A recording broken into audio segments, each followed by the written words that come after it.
मेरे पास बहुत सारे ऐसे स्टूडेंट्स आते हैं जो ये कहते हैं कि सर हमें आइल्स करते हुए ऑलमोस्ट 1 ईयर हो गया है। या फिर कोई स्टूडेंट तो ऐसे भी होते हैं वो बोलते हैं सर मेरे को 2 साल हो गए, मैंने 5 एग्जाम दे दिए, मैंने 10 एग्जाम दे दिए, लेकिन मेरा आइल्स क्लियर नहीं हुआ, मैं उसमें फेल हो रहा हूँ बार बार और मुझे समझ में भी नहीं आ रहा मैं क्या करूँ, मेरा क्या रीजन है, क्यों मैं आइल्स में फेल हो रहा हूँ। ये चीज उनको समझ में नहीं आती है। तो चलिए आज की इस वीडियो में हम इसी चीज के ऊपर थोड़ी सी डिटेल में चर्चा करेंगे कि आखिरकार उनके साथ ऐसा क्यों होता है और उन्हीं के फ्रेंड्स वो फर्स्ट अटेम्प्ट में या मैक्सिमम सेकंड अटेम्प्ट में आइल्स को क्लियर कर जाते हैं, लेकिन वो बेचारे 1 साल 1.5 साल 2 साल स्ट्रगल करते रहते हैं, इतना सारा 1.5 2 लाख 3 लाख पैसा भी बर्बाद कर देते हैं, फिर भी आइल्स क्लियर नहीं होता है। तो वही जो रीजंस हैं उनके बारे में हम इस वीडियो में आज बात करेंगे। वीडियो को पूरा देखना है, एंड तक स्किप नहीं करना है। तो सबसे पहला जो रीजन है स्टूडेंट्स, आपको स्क्रीन के ऊपर दिख रहा है, जो सबसे बड़ा रीजन है स्टूडेंट्स के फेल होने का, वो है शॉर्टकट्स।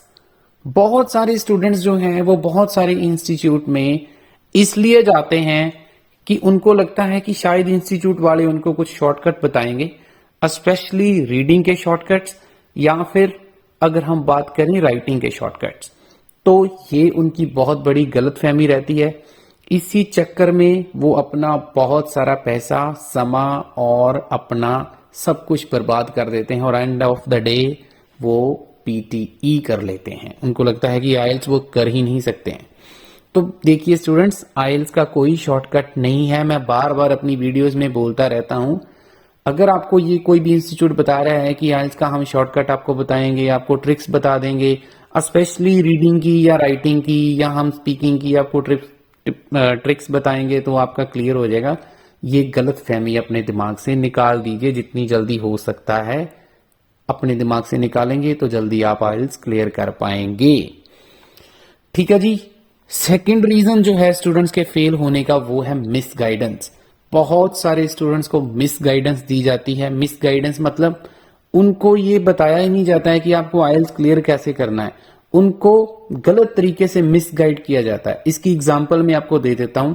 सपोज करो अगर किसी स्टूडेंट को ग्रामर बिल्कुल भी नहीं आती है और उसके किसी फ्रेंड ने किसी इंस्टीट्यूट से आइल्स क्लियर कर ली, उससे 6.5 या 7 बैंड आ गए, तो उसको भी यही लगता है कि अगर उसके आ सकते हैं तो मेरे भी आ सकते हैं, मेरे क्यों नहीं आ सकते, मेरे 7 भी आ सकते हैं, मेरे 7.5 भी आ सकते हैं। लेकिन वो बहुत बड़ी गलतफहमी है, क्योंकि उसका अगर बेसिक्स ही क्लियर नहीं है, उसको अगर ग्रामर नहीं आती, उसको एक सेंटेंस बनाना नहीं आता, उसको क्वेश्चन समझ में नहीं आता, तो वो आइल्स क्लियर करना तो दूर की बात है, वो मतलब एक सिंपल इंग्लिश का टेस्ट भी क्लियर नहीं कर सकता है। तो आइल्स टोटली जो है वो एक लैंग्वेज बेस्ड टेस्ट है। इसके लिए आपको अपना लेवल, अपनी असेसमेंट एक अच्छे इंस्टीट्यूट से करवानी बहुत जरूरी है। अपने एक अच्छे टीचर से अपनी असेसमेंट करवाइए, तभी आपको समझ में आएगा कि आप लोगों को कौन से स्टेप से स्टार्ट करना है। अगर आपका ग्रामर वीक है तो उसके लिए आपको आइल्स इंस्टीट्यूट नहीं जाना है, आप खुद से पहले अपनी ग्रामर को इम्प्रूव कीजिए। 2 मंथ 3 मंथ 4 मंथ किसी लोकल टीचर से लगाइए या फिर यूट्यूब के ऊपर आपको बहुत सारे चैनल्स मिल जाएंगे, वहां पे आप अपनी जो है वो प्रिपरेशन पहले खुद करें, फिर आप किसी इंस्टीट्यूट में जाएंगे तो शायद आपका कोई भला हो सकता है। थर्ड जो रीजन है उसकी हम बात करते हैं, वो है रॉन्ग सिलेक्शन ऑफ इंस्टीट्यूट। बहुत सारे स्टूडेंट्स गलत इंस्टीट्यूट की चोन कर लेते हैं, उसको चूज कर लेते हैं, जिसकी वजह से उनका आइल्स क्लियर नहीं होता है। वो गलत इंस्टीट्यूट कौन से हैं?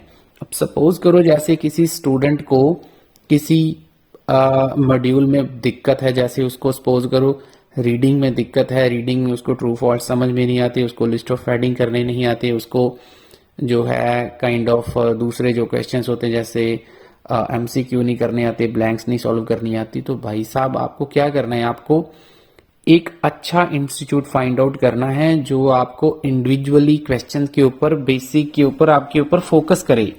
अगर आपको ट्रू फॉल्स नहीं आते हैं तो आपको वो वाला इंस्टीट्यूट चूज करना है जो आपको इंडिविजुअल क्वेश्चंस के ऊपर फोकस दे, आपको बताए कि ये वाले क्वेश्चंस को ऐसे करना है। अगर आप ये वाला इंस्टीट्यूट चूज करोगे जो आपको 1 घंटे के लिए रीडिंग पकड़ा देते हैं और उसके बाद आपके पास जाते हैं और आपको बोलते हैं भाई आपका स्कोर क्या आया, और उसके बाद शांति से वो आपको नेक्स्ट मॉड्यूल दे देते हैं। नेक्स्ट मॉड्यूल में भी ऐसे ही होता है, आपको जैसे राइटिंग होगी, राइटिंग में 1 घंटे की राइटिंग है। अगर भाई आपका लेवल ये सब नहीं है, आप नहीं कर सकते हैं, तो आपके लिए वो इंस्टीट्यूट बिल्कुल किसी काम का नहीं है। आप सिर्फ अपने पैसे खराब कर रहे हो। 2 month, 3 month, 4 month, 5 month, 6 month लगा दो, 1% भी आपको कोई फायदा होने वाला नहीं है, क्योंकि आपकी कोई इंप्रूवमेंट नहीं हो रही है। आपको लग रहा है कि आपकी इंप्रूवमेंट हो रही है, बट इन रियलिटी आपकी कोई, आप कुछ नहीं सीख रहे हो। सिर्फ आप टाइम मैनेजमेंट सीख के घर वापस आ रहे हो, उसका कोई फायदा आपको होने वाला नहीं है। तो लास्ट चीज की हम बात करते हैं जिसकी वजह से बहुत सारे स्टूडेंट्स फेल हो जाते हैं, वो है लैक ऑफ सेल्फ स्टडी। देखिए स्टूडेंट्स, आपका जो इंस्टीट्यूट है वो आपको तरीका बता सकता है कि आपको आईएलटीएस में क्या क्या चीजों के ऊपर काम करना है। सपोज किसी स्टूडेंट का ग्रामर पार्ट वीक है, तो आपका इंस्टीट्यूट आपको बता सकता है कि आपकी ग्रामर पार्ट वीक है। उस ग्रामर पार्ट को अब आपने इम्प्रूव कैसे करना, वो आपने देखना है। उसके लिए आपकी सेल्फ स्टडी चाहिए। अगर आपकी वोकैबुलरी वीक है, आपको वोकैबुलरी के ऊपर घर में जब वापस आते हो इंस्टीट्यूट से, तो उसके ऊपर काम करना है। ठीक है जी। अगर आपका पंक्चुएशन कमजोर है, अगर आपका जो है आइडियाज नहीं आते राइटिंग में, अगर आपका लिसनिंग का एक्सेंट समझ में नहीं आता आपको, तो ये सारी चीजें आपकी सेल्फ स्टडी का पार्ट है, ना कि आपके इंस्टीट्यूट का। इंस्टीट्यूट वाले 3 घंटे में, 4 घंटे में आपको सिर्फ एक तरीका बता सकते हैं, लेकिन वो आपको आपकी एक एक चीज की कमी के ऊपर वर्क नहीं कर सकते हैं। तो आपको सेल्फ स्टडी की आदत डालनी होगी। अगर आप सेल्फ स्टडी करने के आदी नहीं हैं, तो इसकी वजह से भी बहुत सारे स्टूडेंट बार बार फेल होते रहते हैं, बार बार फेल होते रहते हैं। उनको लगता है शॉर्टकट है आइल्स के, वो यूज करेंगे और आइल्स क्लियर हो जाएगा, लेकिन ऐसा कभी नहीं होगा। आप लोग जितनी जल्दी इस बात को समझ पाएंगे, आपके लिए उतनी ही जल्दी आइल्स क्लियर हो जाएगी। आपको अगर ऑनलाइन क्लासेस चाहिए तो आप मेरे साथ कांटेक्ट कर सकते हैं, नंबर स्क्रीन के ऊपर आपको दिख रहा है। मिलते हैं बहुत जल्दी नेक्स्ट वीडियो में। इस चैनल को सब्सक्राइब और इस वीडियो को लाइक करना मत भूलिए जिन्होंने नहीं किया है। Thank you so much.